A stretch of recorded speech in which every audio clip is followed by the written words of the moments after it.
to the 40k Fireside podcast, where we discuss everything to do with competitive Warhammer 40k with your hosts Vik VJ and David Gaylord.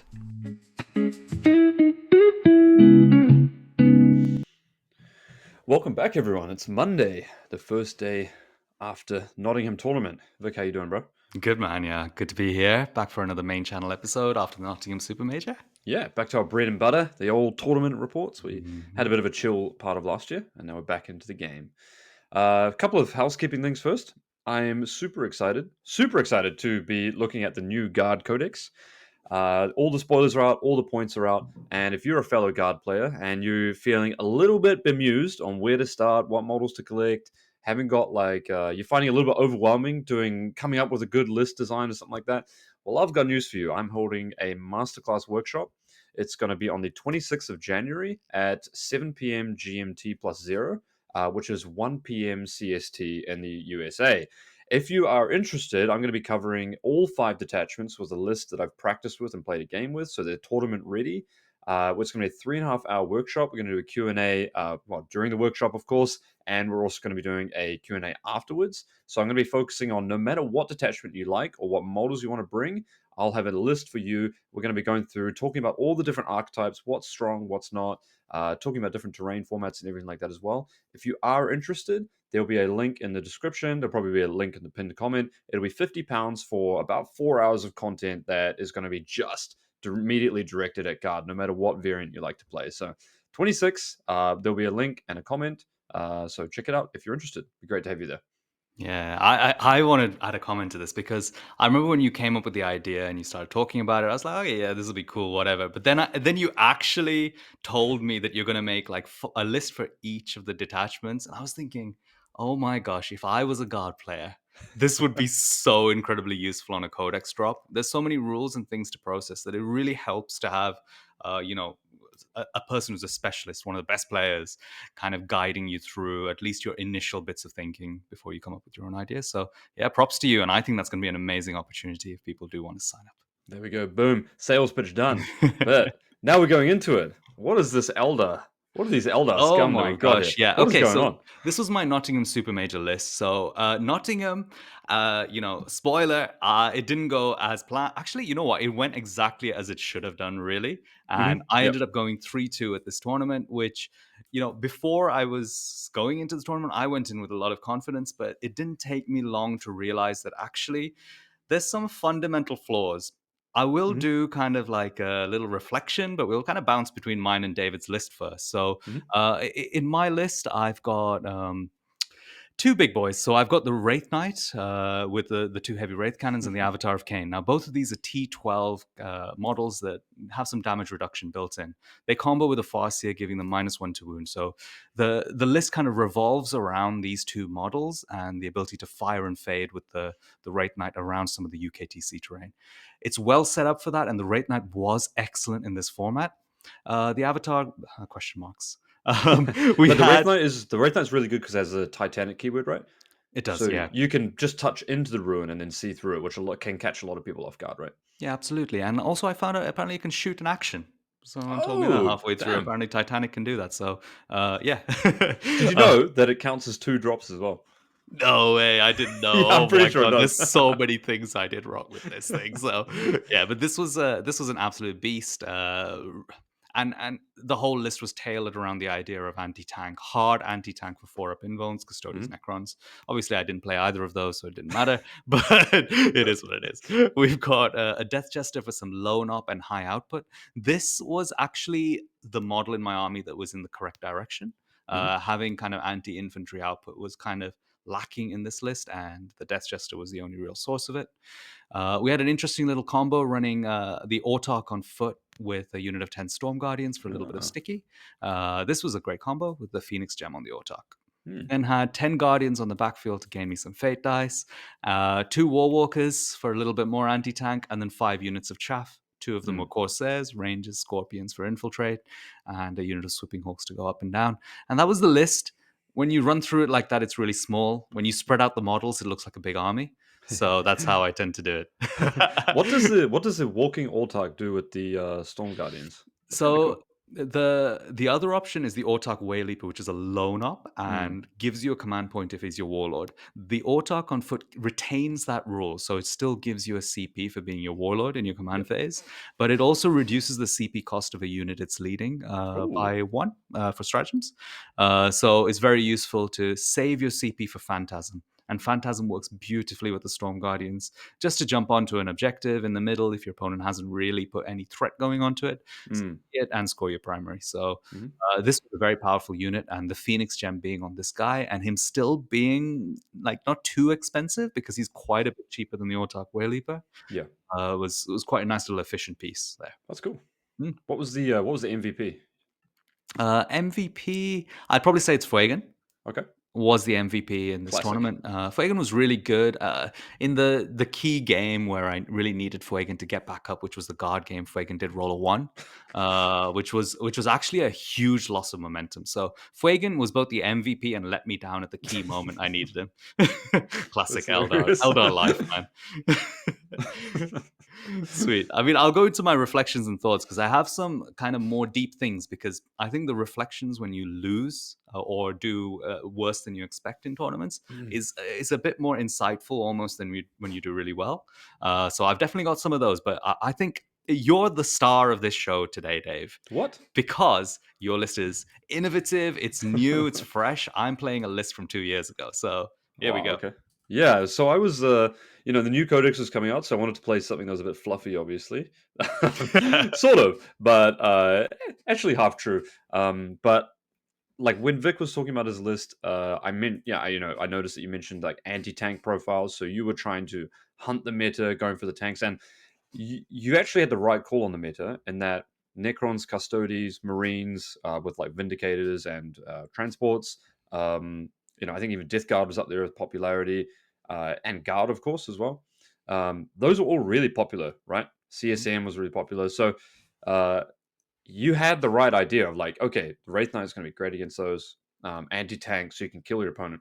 I went a bit of the other direction where I went, okay, I'm going to play a lot of infantry, and there's about 140. There's about 140 bodies here, um, and so I'm going to hope that a lot of people have ticked into beating vehicles so that they don't have the volume to deal with what I brought, and that kind of worked well. And it's a little bit of a gamble, obviously, right? Like if we look at the two lists, like your list is a bit of a skew, but more rounded than I think my list in some ways. And while you were trying to avoid a list like mine, I too was also trying to avoid like heavy combat pressure armies because they oftentimes have the weight of fire that or the weight of damn attacks that can get through something. And I played Creations of Baal round 5, which is a really struggle as well, which we'll go through in a second here.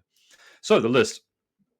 I have two 20-man units of Deathcore with the Deathcore Marshal. I've ran Plasma Melter and grenade launchers, and then the two Watchmasters with the Plasma. So all, when you walk out with +1 to hit, you get 6 Plasma shots. It's kind of nice, and then you get like 2 Melter shots and stuff. And then the Marshal has like a power sword weapon as well. So they're pretty cool. They were good. They were a core part of my game. I probably didn't design the best list to play and score the maximum amount of points for the tournament, but I built a list that I thought was going to be really, really hard to beat in a game of Warhammer because my list was focusing on holding my two objectives and scoring points really well, and then denying my opponent once, and then taking opportunities to kill stuff with perhaps some mispositioning from my opponent. So then we had two field ordnance batteries. These guys were great for me the entire tournament. Like I said, I needed to kill things like infiltrators, or maybe just like if your opponent has a big unit of gene stealers, target them, +2 shots on blast. They were really fantastic. I found them to be super consistent. They more or less hit on threes rerolling ones, and they're 7-1-2. So Mhm. they combo with that strategy. Even against vehicles, they're quite good because if you sometimes you leave a vehicle on like 2 wounds, and you then need to strip cover. You can then, after your activation, strip cover and then uh, roll the ordnance batteries into them at AP1 damage 2, which you just need to roll like 1 or 2 or 3 5s off your shots, and then they often fail one save and it takes 2 damage and they die. So a really good piece at like finishing off stuff. So you can use it, wait till later to use it. So I found them really, really good. 2 units of Ogren. I found them really good as well. They were really good if you just move them slowly. and use them as a counterpunch, because then they just get about 18 shots at fours, hitting on fours, but they reroll ones. So Mm. really good for 60 points. They can go in the middle, do an action earlier, and your opponent has to kind of commit something. Otherwise, you can just leave an Ogryn in the middle, and they just live. Then I've got 30. I've got 40 Scions in total, which is I think the most common number that people played, and 3 Tempestus command squads. I've got a unit of Aquilons, which are I found to be really good actually. They're really good. Sometimes you can open up a space by flaming a unit, like a Catachan Jungle Fighters or something, and then deep striking in there. But actually, now in Bridgehead, they kind of consistently kill 5 just marine bodies. Oh, So if your opponent has a backfield with 5 marine bodies on it, you can usually drop flame, grenade, and then between the plasmas hitting on, well, sometimes twos rolling ones, and then wounding on twos, they can get through those marines, which is really key breakpoint. Or 10 cultists they consistently kill. I had Iron Hand Strachan because it was basically the last tournament you could play him at, so I wanted to play him. He was good. He was actually a beast. In my last game against Christians of Baal, he killed 4 possessed. So oh, oh, where's Sly? yeah, no Sly, but maybe in the new codex Oh, Sly. is He's he in Legends there? now. Is he in the? Oh no, No, no, I he's don't. not I there. didn't bring Sly this time, but Oh, okay, yeah, Sly's Strachan is already in the retired. Legends now. Hmm. Gaunt's Ghost, which I found really good because you can buff your units after you come in, and really good secondaries. And then 1 tank commander, which I usually put in reserve, and then I Hmm. could threaten the advance and shoot, which was really good. And then 20 Catachan Jungle Fighters just for pre-game moving, screening, and blocking and stuff. So yeah, really, really like the list. I probably wouldn't change much, Hmm. but it is quite ticked specifically to play on this terrain, Hmm. uh, and that's mainly because I have to abuse the 1 inch rule of ruins to prevent people from charging me, which is a Yep. huge part of the game plan. Obviously, like all these models, guys, wasn't easy to play. Like you've got like 4 important special weapons in this myriad of 20 guys that you have to like manage and then respawn and everything and make sure the positioning's right and stuff. Like, every single unit in my army has like 1, 2 special weapons in them, so it's quite cumbersome So, to go through. But it's the y- first time I've actually played an army that had kind of 100 plus to 130 y- plus models, so it was kind of fun to play. Yeah. You know the previous video we did, the Nottingham meta video. Mm. You mentioned that having 2 Deathcore of Krieg units like was kind of synergistic, and it Yeah. was better than just having 1 or 2 ones. Mm. Is do you still feel that way? Was it Yeah. still value? Yeah, and actually, one of my games against like the melee pressure armies, I had the one sitting up on my expansion objective, and then I Mhm. had a one that I just pushed a massive block of 20 dudes out to move block an entire turn as much as possible because my opponent waited until turn 3 where I had to drop everything already, and Mhm. then I said, okay, well I have to do that. I have to drop my units. I left one in rapid ingress for his turn 3, and then I pushed one whole 20-man unit to block as much of the board as possible and keep my Mhm. scion safe behind that. So he had to put something into them, and then my scions could just walk and then shoot that unit effectively. Got it. So Um, there's like one unit which is your expansion objective holder, and mm. one unit which is value for some Yeah, other kind kind of of like function. yeah, it can kind of like tango, wrap stuff up and stuff Mm. like that. I didn't really threaten my opponent's expansion with it, but in a game where, say, I played first round against Chaos Space Marines vehicles, then I could use them super aggressively because they can't fall back and shoot. So Mhm. they kind of come out tag, and actually they work quite well with the stratagem where you deal mortals to yourself and then mortals to everything in combat. Mhm. Like if you've tagged 3 vehicles and they stay in combat in your opponent's turn, you click that detonate button and you Big value. detonate your own guys, and Big then you value. hope to deal them some mortal wounds on some of their like more higher quality units. And then sometimes your opponent would touch tag them, and you could detonate yourself, and then you could get +1 to hit because now you're below 20, and then Mhm. hit them with +1 to hit, which was cool as well. So yeah. So, like just comparing our two lists to each other, Mm. there's, to me, just looking at it, it's very obvious why you're getting more success than me here with this. Okay. And okay, fine. You obviously have way more experience than I am with the What? archetype. I'll say just generally, you played guard a lot more than I've been playing Eldar recently. Mm. But more than that, based on actual list design, Mm. Eldar has this fundamental weakness to it that even though it has all these little elite pieces, actually it's such low volume, high quality that it becomes swingy in a way. Yeah, for sure. And you need to commit multiple pieces to actually delete the target that you're going Mm. for. Yep. Whereas, like you just mentioned in your list here, the Aquilons, they can kill 5 Marines. The Scions can be a delete button. Yeah. And playing 1-for-1 trades with units like that is a lot easier and more sustainable in this mission format than for what you're sure. trying to do with Eldar, where you have to throw away 3 or 4 units at a time. Yeah, and for example, if you're playing a super elite army, you don't have chaff that you can just throw away to block a Mhm. movement with, or screen a rapid ingress with, or something like that as well, right? Yeah, Which can be really tough. Like obviously, guard you get a lot of stuff, and having easy, cheap assets is a big key to that army. Like I can use a 160, 190 point Death Core Krieg unit to just move block my entire opponent's charge phase when on the pivotal turn, for example. Whereas got it. you don't have any options for that in Eldar, right? As well, so yeah, you don't really have any ability like I think what a fundamental point you're trying to mention here is that it doesn't really matter if you take the Wraith Knight or the Avatar. You're still kind of building that same list, right? It's not really Mhm. changing. You can't really build like you can't build a full Mekdar list, for example, and you can't build a full infantry skew like list like I would build in Guard, for example, right? You're still kind of fundamentally building a list with an elite infantry plus a couple of vehicles list, no matter what you want to try and do with Eldar, right?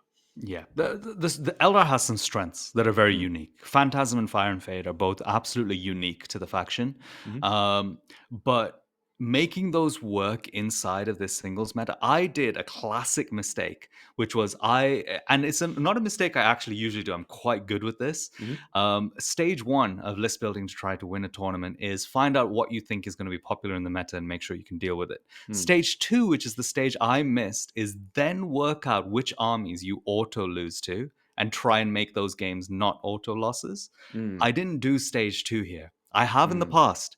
I saw a meta full of triple night spinners and I brought 3 exorcists. Yeah, So yeah, for I sure. still Yeah, managed to deal with what was popular, but also what kills sisters, for example. yep. But in this case, I haven't considered what can kill Eldar with no game. And I mean, I've got an army on the screen, which is exactly the direct counter to it. Yep. And like the tech could be as simple as switching out the avatar for a night spinner on the backfield. Oh, And yeah. if you Yep. remove the field ordnance batteries early in the game, Mm, then all of a sudden you have at least some kind of sustain to help you get some momentum in the game. yeah. With those 2 field ordnance batteries, my opponent, he had 2 indirect pieces, a field ordnance battery and an Earthshaker carriage. Brutal. The field ordnance batteries were picking up a 5-man unit every single turn. Yeah, yeah. How are you meant to play that game? They're So that brilliant, was an yeah. immediate auto loss, Yep. and that unit is brilliant, Dave. Like, Yeah. there's probably an argument for running more than one of them, to be honest. Yeah. I think if I was to change my list, I would build something like Nassim and I were taking the train back. I would build something between what I played and what Nassim played. And that would Mhm, probably involve like removing the death core to play on, say, if you're playing like Games Workshop terrain or you're playing WTC, I'd probably remove the death core because they can't really function into melee armies when they can mhm, just full charge you and fully connect into your squad. You will mhm. just lose them. So probably playing something where you can like be a bit more proactive, like 1 or 2 Tauruxes and then playing 2 mortar squads as well, so you can chip their backfield. Nassim said in his list he actually prioritized hitting their backfield so that you can dive in there sooner, which forces your opponent to move their models backwards so they don't have as much forward pressure. It's a really great concept. Yeah. And I think if I was going to play on GW terrain, I'd probably do something similar to that as well, where I had a back pressure and then I could pressure with maybe a Taurox or something like that aggressively as well. But do you not feel the field ordnance units do that in a very similar way to the mortars, or is that just a very Oh, I cost would run a efficiency thing? yeah, I'd run a combination of both because some Mm, people they screen with say cultists, and the fob is not as good as mortars against cultists. But at interesting. the same Okay. time, if your opponent's infiltrators, the fob is actually really good.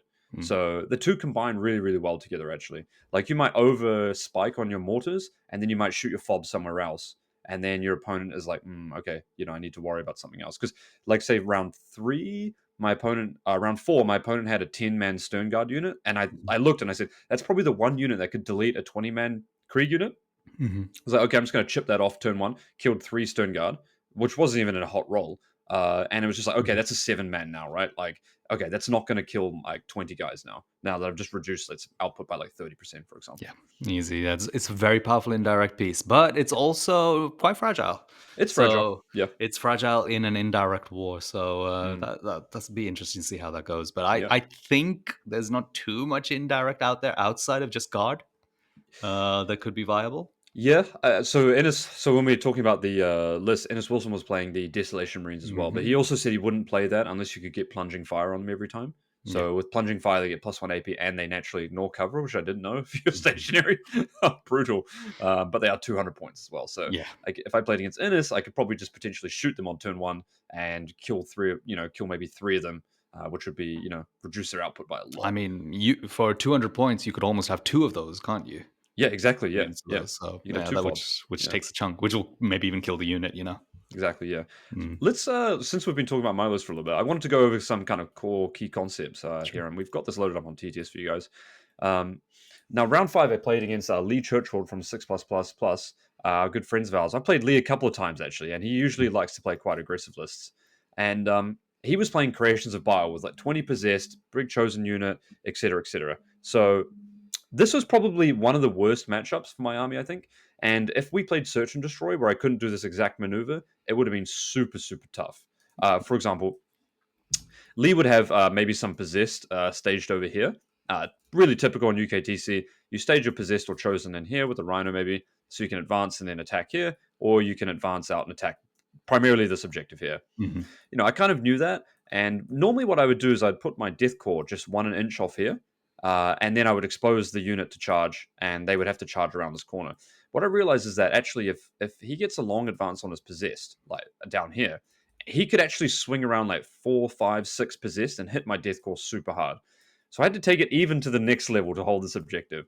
I would put my Catachan Jungle Fighters 1 inch off the wall, so that mhm. if he went above the terrain, he could only hit my Catachan Jungle Fighters. Then, when he went for the charge, he would have to charge around, hit my jungle fighters with like 4 or 5 models at least. And then he Mhm, could maybe swing a few round to hit my death core. So I'd even wrap my death core of Krieg around my Catachans around my death core to keep them safe. So he could hit them with like 3, 4, or 5, and that's great. And I would have my special weapons on the inside here usually. And then I could use the strat to detonate myself out of combat, fall back, hopefully be below half, and then get +1 to hit and +1 to wound, and then mhm. try and have that like a little bit of more pressure to counter push. So this was a huge part of my game plan, as you can probably say, like holding this objective here, holding this one here. On turn one, I managed to I moved just 10 jungle fighters right into the open part of the board. Mhm. He has almost no shooting, so with +1 save, he can't really shoot 10 jungle fighters. That way, then I can just move directly onto his expansion objective and deny that straight away. Yeah, And then, this is a flaw, isn't it? I mean, look, the strength of like melee pressure is amazing, mhm, but there's a massive weakness if you don't also bring like triple chaos predators or something. yep, The yeah, predator destructors. Otherwise, your opponent just has so much freedom to do stuff like what you exactly. just did, and your And only way to deal with it is trading.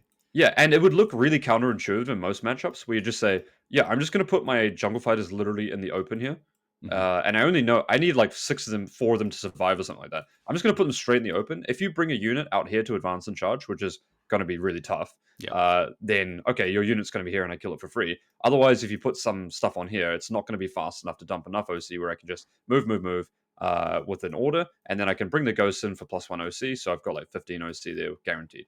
yeah. And then turn two, I can rapid ingress the Scions down here, which I did unsuccessfully. I just put them just an inch too far. And then my plan was to then, on his turn two, move onto here because the Scions get OC2 and Mm. just throw that away again to try and get the primary up there. So, super interesting game. We actually had a mega close game, and it came down to the cards for Lee to get a draw, 2 out of 6 chance, and a 1 out of 6 chance to beat me by 1 point. So, Oh, really, really powerful. He did go second in that matchup, which was quite good.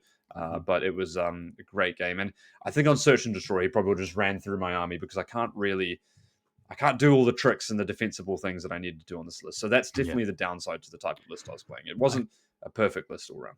I think CSM has the upper hand in this game. Yeah, you can see In it, this right? particular matchup, Yep, with like very particular list design, which is actually fits in with what their meta lists are. yeah, I think and just melee units in transports plus good good. anti-infantry shooting in the pred destructors, just that archetype is just good in this matchup. I think. Yeah, he was playing the two knights, which was Anthony Vanella's list, Hmm. and they were okay. But once again, the knights were kind of useless against my army, obviously, Yeah, because they that's have like two anti-tank. melter shots and anything else. But yeah, if he had two preds, he would be able to deal a lot more damage there.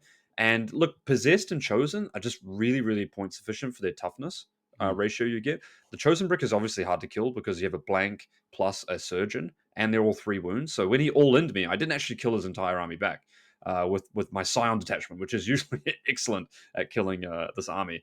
I killed uh, 7 out of 10 one chosen unit, 8 out of 10 another unit, and then 4 out of 10 remained for the other unit as well. So I had to like tag it up and then sustain another turn of him getting some action, and then trying to use the Overwatch and utilize that in really clever ways to just attrition him out on his turn outside of my shooting phase. On top of that. Yeah, So yeah, nice. it was a fun game. I was there to play 5 super honest turns of Warhammer. I had some opponents that were my Blood Angels opponent who just said, "Look, David, I think you're going to beat me at 5 honest turns of Warhammer, just playing these shenanigans around the walls and then being the job." And he's like, "I'm just going to all in you." I was like, "Fair enough, mate." Like that's kind of the game I'm up for, just dilly dallying around. Like, oh, you didn't like move around here.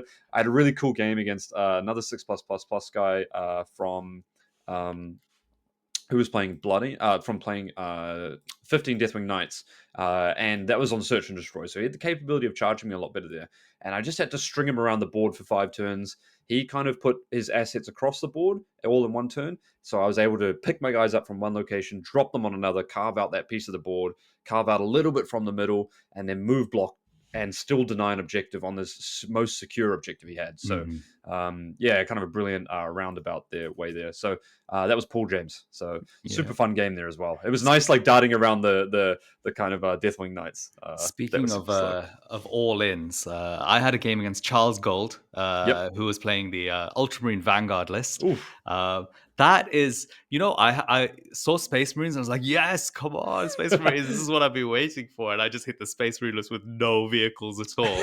And they typically run the Centurion Devastator unit, which will one tap even through -1 to wound now, the Wraith Knight or the Avatar. Oof. And has an Eradicator brick with Calgar in it, which will also one tap Oh god, he the even had an Wraith Knight or Eradicator the brick. Avatar.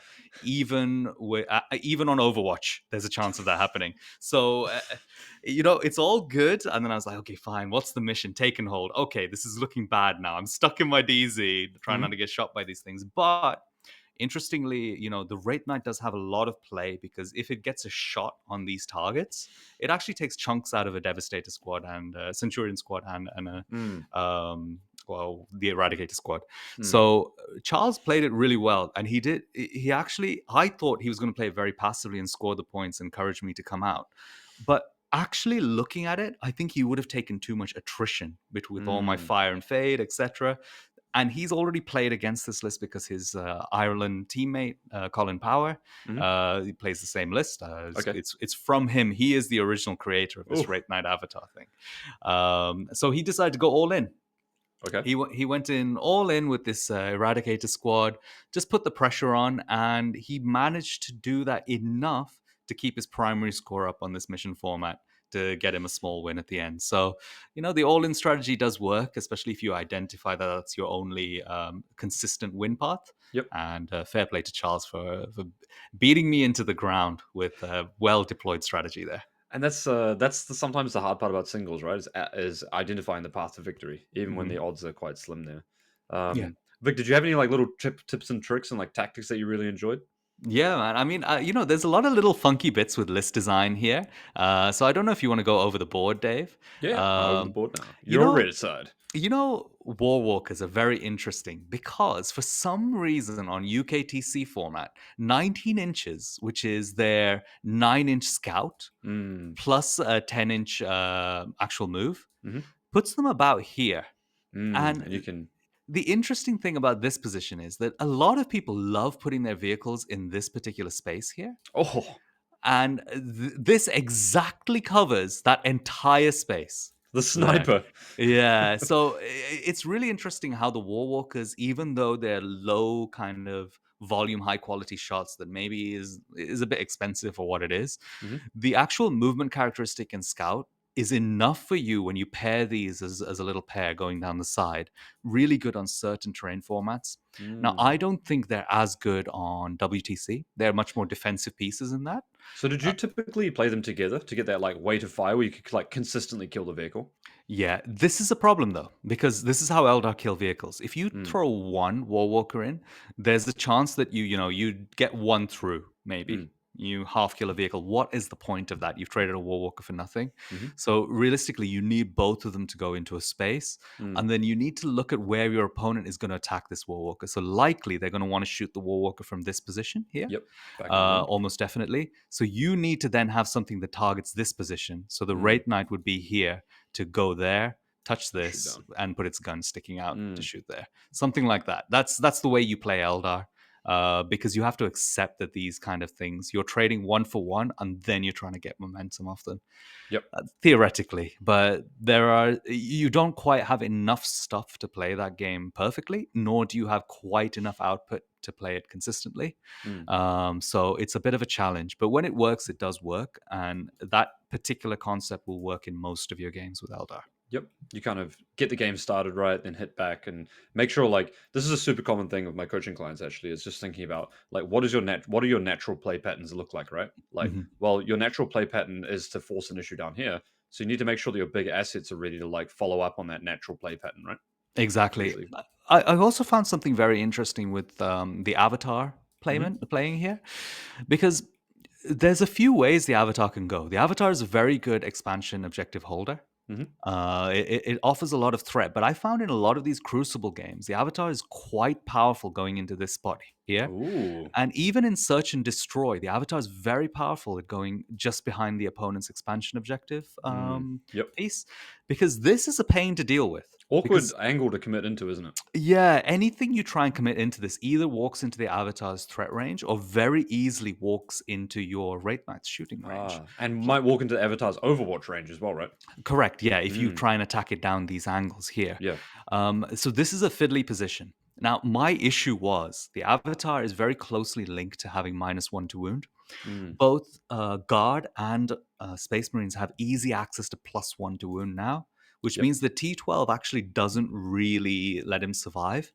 He needs Yep. the -1 to wound, but it is so hard to be within 12 inches with the Farseer here. Yeah. Pretty It's much kind of a impossible. it's kind of a one-turn play in some regard Yeah, against those armies. he goes into this position with Fortune at a time when he doesn't really need it, and then he's just stuck there. So the Yep. Avatar as a piece offers this threat, but isn't actually that good.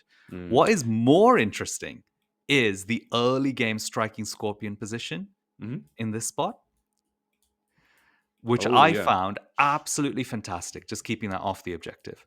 Yep. Because these guys are only 65 points, They're so good and for 65 points, right? exactly. They're brilliant for 65 points. And often your opponent wants to commit with a relatively kind of fragile, chaffy infantry unit onto this objective T1 from this position, Mm, yeah. because big units struggle to hide in this position. Yep. So if they go in there, you immediately have a counter for it, and it forces them to put their big unit into this position. Mhm. Yeah. So yeah, I found the striking scorpions or any kind of threat playing behind your opponent's expansion objective quite funky. You know, I was just thinking, a Wraith Knight we like to think is like super tanky, but realistically against Bridgehead, is the Wraith Knight really that tanky? It's kind of crazy when you think about it, right? Like Bridgehead, you can strip its cover first, and Mhm, then you can shoot it at +2 AP with +1 to wound, which means that, like, say you have 5 guys with the hotshot las pistols at strength 4, AP 2 damage 1. You're going to be like generating, I don't know, like 18 hits or something like that, and then that's going to convert into roughly like 6 wounds, which is just mhm, 3 damage just off the small guns anyway, if because you're going to be at 4 up save against AP 2. mhm, And then you got the melters and the plasmas. Like the melters are going to go through at AP 4, mhm. so you're going to have to, like, doesn't have an invuln at that point, does it? So No. you got to burn a 6 maybe if you've got a 6. Mhm. So actually dropping the Wraith Knight, because how many wounds at It's 22? 18 wounds. 18 wounds. So you grenade it down to 18 wounds 3. -1 damage. Exactly right. So you grenade it down to 3. You hit it for 3 damage on average. Mhm. It's at 12 before you even shoot any of the special weapons. Yep. Um, Yeah, mm, so it just doesn't interesting. work. Yeah. I mean, again, it does work playing as a fire and fade play, going backwards and forwards, but that's not going to work against an army that has so many models in it. Yeah. Like, At what if some someone just point, puts a Krieg, one Krieg model in the middle? mhm. Then you can Yeah, resurrect onto it. Like, how do you commit into that, right? at some Um, point, you are going to have to do your primary denial in a position like this and put the mm, OC10 on this objective to keep yourself in the game. And you're mm, going to have to just accept a turn of shooting and then see if you survive, you get a little bit of momentum because you get one more turn before you die. yep. And if you die, the game is lost. It was already a lost game anyway. Mm, It's a very interesting. bad singles position to be in. So this is an incorrect list for singles, in my opinion. We all have it every once in a while, you know. It's Exactly. it's a tough space for Eldar. I think the guard matchup being quite poor for them, or Mhm, virtually impossible, especially if they have like a lot of people running a lot of mortars or indirect. mhm, If and as you go X and 1, X and O in your tournament run, you're probably going to hit guard realistically, mhm. because of the power of the faction right now. And eventually hitting that matchup is going to be tough Yeah. wherever you go through it. Right? I mean, it's if you just look at, say, my list, for example, almost everything lines up perfectly well at trying to beat your list, doesn't it? Yep. Saying that, your list here, guard, being a kind of a very heavy infantry skew, means that if you wanted to, I think a lot of armies could tech for it. Yeah, They for could sure. tech really hard for it. And I think Eldar could tech for it. You Hmm. know, wave serpents, little melee 5-man units that come out of the wave serpents, you Yep. can create some high output versions of this. Hmm. Karandras and his 5 scorpions will kill most of a Deathcore Krieg Yep. unit And you could just on their own. precision out the character as well. Yeah, so and that plus some other unit is going to kill one of those. Yep. This army that I brought has none of those pieces. No melee played out of transports. It Mm. has no answer for guard. I But was that's thinking not to say even Eldar can't.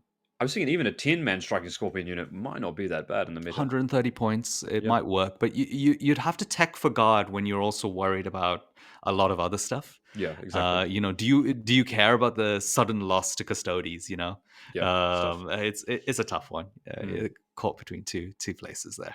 Nice. Well, I was thinking, why don't we look at the top four Definitely. Yeah. I of the mean, event? people will probably want to know more about our like detailed run here Yes. and each game and the kind of tactics and strategy we used. We're kind of doing the overview and our reflections in the main video, and then the detailed run in the members only video, which will Mhm. come out on Thursday. Yep. There we go. So look for it on Thursday, where we're going to have the tournament overview and everything that's happening there. Yeah. Obviously, my list is kind of a little bit invalidated because the guard codex has been dropped as well. But I Yeah. still will do a tournament report. Still Yeah. lots to take away We'll from it. both do an individual video on that, so you for Nice. the There we go. separate I'm going factions. to probably fail to share screen, but it's going to pop Oh, to my face. there he is. Hello, Ooh. Dave. Hey. We back. It always does that. I was hoping it was going to go to you, you know? Yeah, last time you kept it up just like this for a while as well. Oh, God. I just did it again. Fantastic. Oh, I'm a Yeah. professional. Um, Perfect. so, you know, the top 10 or the undefeated, because, Nottingham was a tournament where we had 12 undefeated lists, right? It's Mhm. just the way it runs because it's like a 400 player 5 round, then cut to top four. So the majority of players go undefeated. But I have to say, the undefeated meta was pretty balanced, wasn't it? There were some suspects which we thought were obviously going to get in. I think Mhm. Marines, Orcs, and Guard. You and I probably all thought we're going to have a couple of players undefeated in them, right? Yeah, is it just a couple of Marines, couple of Guard? Yeah, so we've got Those are the only Nassim and multiples? myself that were on Guard that went undefeated. And then we've got Matt Bell from Glasshammer on Necrons that went undefeated. Then we've got a Dark Oh, we've Angels got 3 player. Marines, 3 Three Marines. Marines players. There we Mhm. go. Toby Bennett from Black Crow Gaming sneaking in with the Dark Angels. And then we had Nathan Roberts on Death Guard going undefeated. Ratnu Vyada. I've just butchered your name. I'm Yeah, really Rutnu, sorry, I man. met him at the end. He's so Going cool. undefeated with Chaos Knights, which I've always said is a good faction. Mhm. So let's go, man. Officially the best Chaos Knight player in UK right now. Let's go. Tom Lohman going undefeated with Gene Stealer Cult, which is great. He was playing the melee Gene Stealer Cult post nerf. So actually, I should have asked him what he thought of the new respawn mechanics. Actually, Yeah, I did ask ah, one of the GSC players about it. okay. And he was still playing what's the melee one? Host. Oh yeah, Hose Brood Surge. Yeah, No, Biosanctic. the Biosanctic, Yeah, Biosanctic. And he said his game plan was 2 units of 5 aberrants are coming back every single game. right. Yeah, And exactly. he said perfectly fine. He just played loads of 5s of aberrants. Okay, cool. That's Mm. cool to see. Alex Gins playing Leagues of Votan, and then Brian Sipe on Oh, Orcs, who only just oh, missed the top cut by like two tactical. points or something. I mean, this is how ridiculous you have to be to make the top cut. 99, 99, 77, 196. So you have to drop like, if you drop more than 25 points, you're not making the top cut, which is crazy. Mhm, Nassim Fouchain playing Bridgehead, of course, like myself. He played against Innes Wilson in the first round, mhm. and it was a 68-53 game. Josh Roberts played against Will Whitaker in the first cut round, and that was an 85-61. And then Will Whitaker beat Innes Wilson 75-61. So I believe that is Will's first Oh, super second. major. Second. He's done 2 now. Two now. Will is Yeah, there we go. he's a beast. Congratulations to Let's Will. go, He's been playing demons for a long time actually, Yep. so it's awesome to see. He was going crazy with the Slanesh demon build. I think his Oh, build he was went in. an Exalted Seeker on Chariot, 2 Keepers, 6/6/3 Fiends, couple of big units of Seekers, a Demonite battery, a couple of characters on top of that as Do you well. just know this off by heart? I was just there watching all the games. And then Josh Roberts' list was the Ultramarines, Marines, which is super strong, triple Vindicator, triple Ballistus, um, Calgar, G-Man, Infiltrators, etc. And Ennis Wilson had a very unique take on Blood Angels with his no Blood Angel list, with Desolation Marines, the Phobos Libby. For the blocking 12 is very much an anti-guard, anti-bridgehead list. It Uh, worked.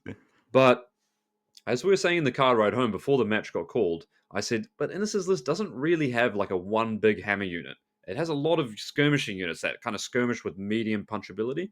And actually, Mm, we sort of saw that come to fruition in the mhm. demon matchup, where actually just knocking out a keeper is a little bit harder. Like, You know that is just hard to do, by the way. yeah, That is just so hard to do.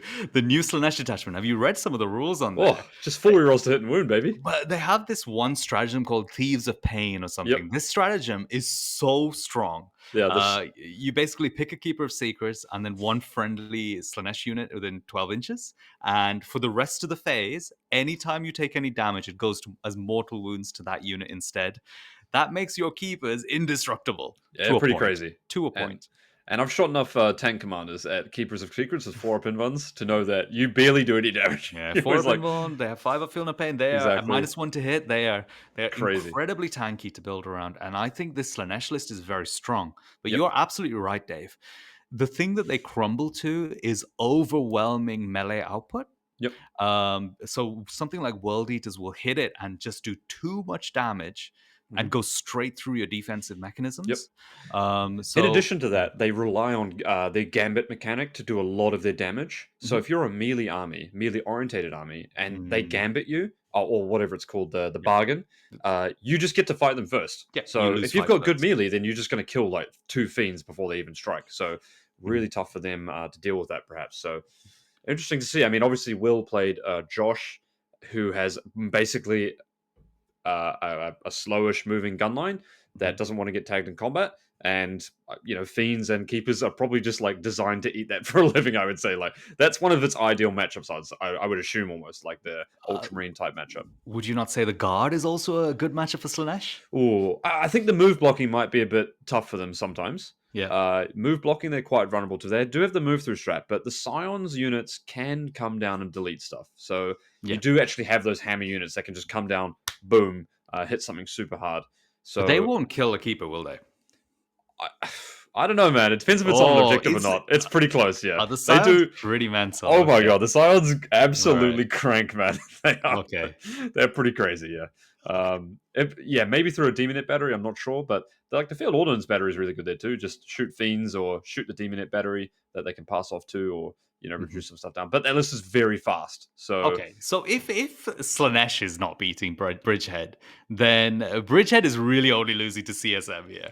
CSM. No, no. Well, I think Innes Wilson's list was very good against Oh yeah, Bridgehead. that's And then like I think tailored Orcs. for it. Yeah, and then I think Orcs are really, really Mm, tough matchup for us as well. I struggle to see if there's an army. If we're looking at the meta overall from this weekend, I think if there's an army that doesn't have a weakness for me, it's Orcs. I correct. think I Orcs are agree. the best army in the game right now. I Mhm. think they. If you think about how you're going to play that game, you just need to have a raw output efficiency, well-rounded army that's as good as the Orc data sheets, basically. And between tank busters and breaker boys and trucks being dirt cheap, I think that's really, really tough to See, come by. I also think a part of it is that people are not really considering the orc defensive profile because Yeah. I think you can build if you have weapons that are 612, so 6 AP 1 2 Yep. damage in abundance, you will kill the orcs quick Yeah. and you can win that game. But people are not running that profile; they're not expecting to face the profile there. No. So yeah, same with your list. People are Yeah. not tailoring for it.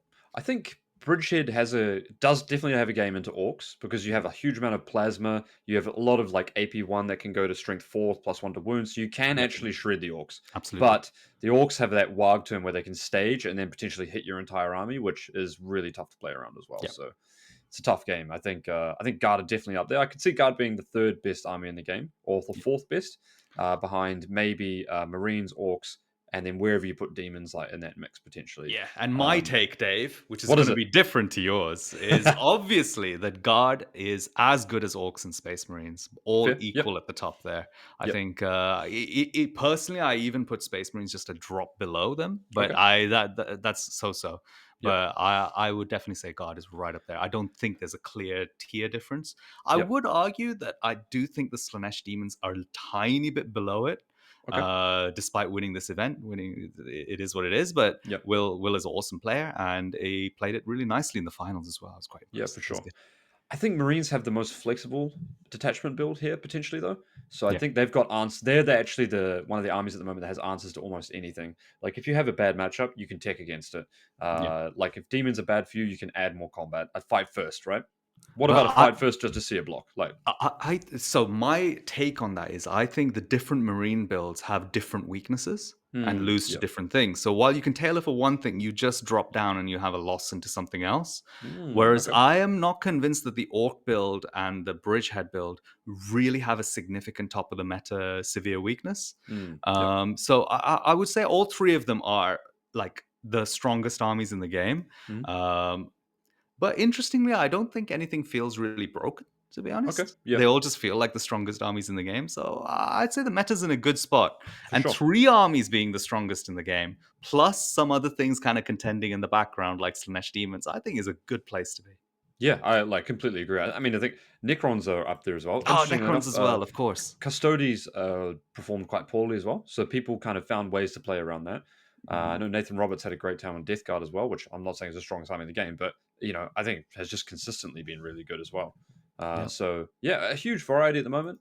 It's looking really good, and it feels like I had a coaching client, Kian, who was playing Ultramarines, and um, I was talking about the event, and I said, "What?" I said, "The games that you lost, did you feel like you lost them because of your player skill?"